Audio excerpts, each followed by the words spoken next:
Every scheme must have a legitimate object. What's the legitimate object here? Which is constitutional. I can't raise questions in Parliament. I can't raise questions outside Parliament.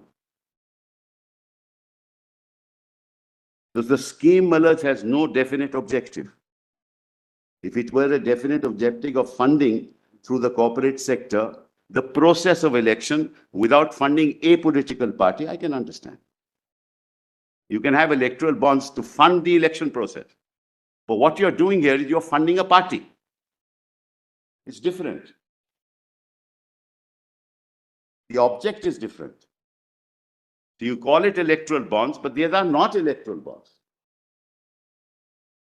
And the limit of expenditure has nothing to do with it. Well, it's 123(6) of the Constitution, of the Representation of People's Act, talks of expenses. Corruption, an act of corruption beyond 95 lakhs now.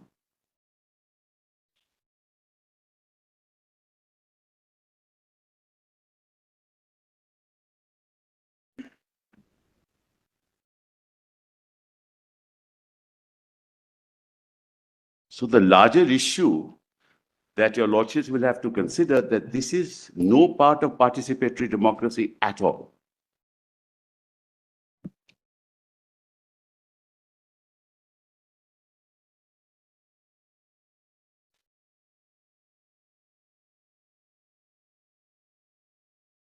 Every scheme must have a legitimate object.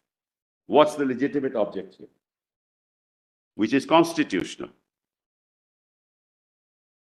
The scheme must be such, it must be proportionate to the object sought to be achieved.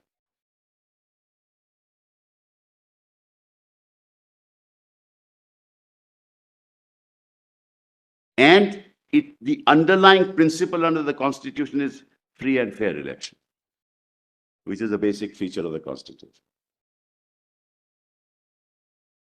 How are you serving these three purposes, Malaj? You are serving none of these three. No legitimate object because it is not limited to the elections. No proportionality because it's unlimited.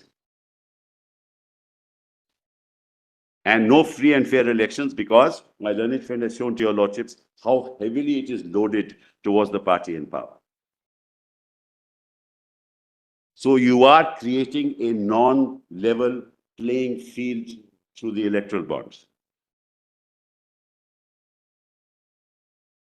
And that's violative of 324.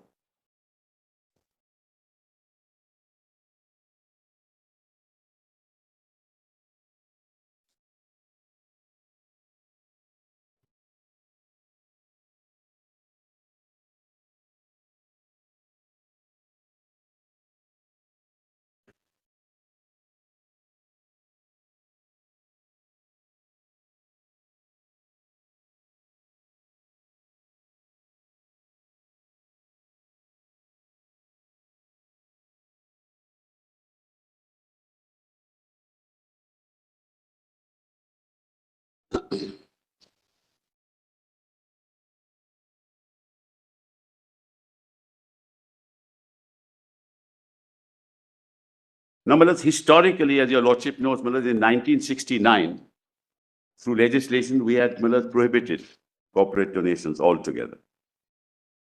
And then 1985, Malaj, through an amendment, we said, okay, the corporate sector can donate, but only to the extent of 5% of the average earnings in the last 3 years. 3 financial years. 5% or 7.5%? I'm sorry? Initially 5%. Whereas 85 was 5%. Then through an amendment, it was 2013 Act, it was changed to 7.5. 2013? The Companies Act. Well, actually, I've put it all in the written submissions, but because my learned colleagues are waiting for me to end, so I'm not wanting to take their time. Well, your lordships have said that do it, be as short as possible. But whatever I have said to your lordships, Malaj, are the propositions that emerge from the scheme itself.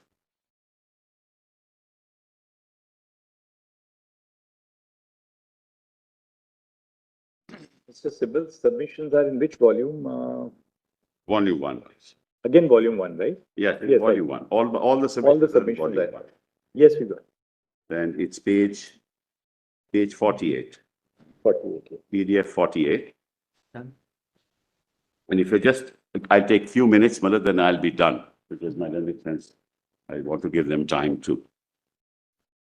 The first, Malad's few pages are just the scheme itself, the electoral bond scheme itself, goes up to PDF page 63. My lords have that. It's just the elements of the electoral bond scheme which have already been explained to your lordships.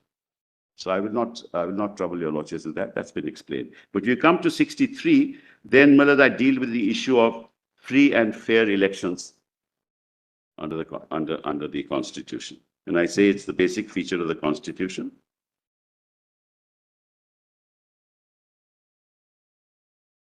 And it's now recognized that para 15, as I say, as will be developed below, any nature of funding that is opaque and that seeks to hide the source of funding is contrary to the spirit of free and fair elections, which is part of the basic structure.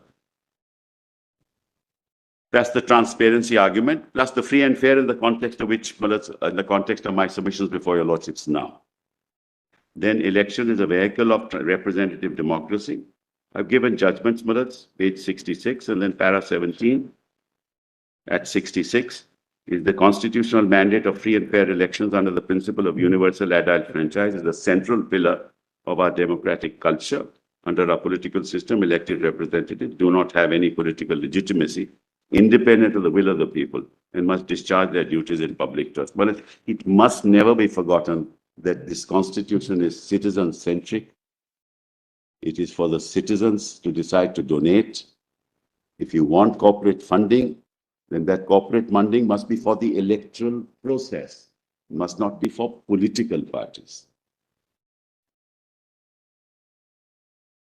Otherwise, it will not be free and fair election.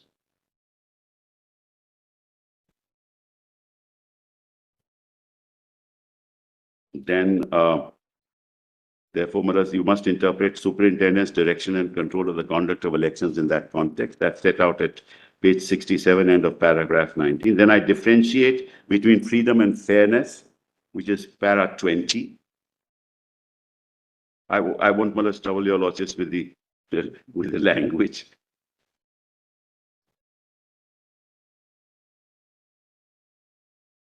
And para 24, I say economic power at page 68. Economic power presents a grave risk to any level playing field between individual citizens and groups and can give some voices a disproportionate say in deciding the agenda of the political parties and hence the laws and policies.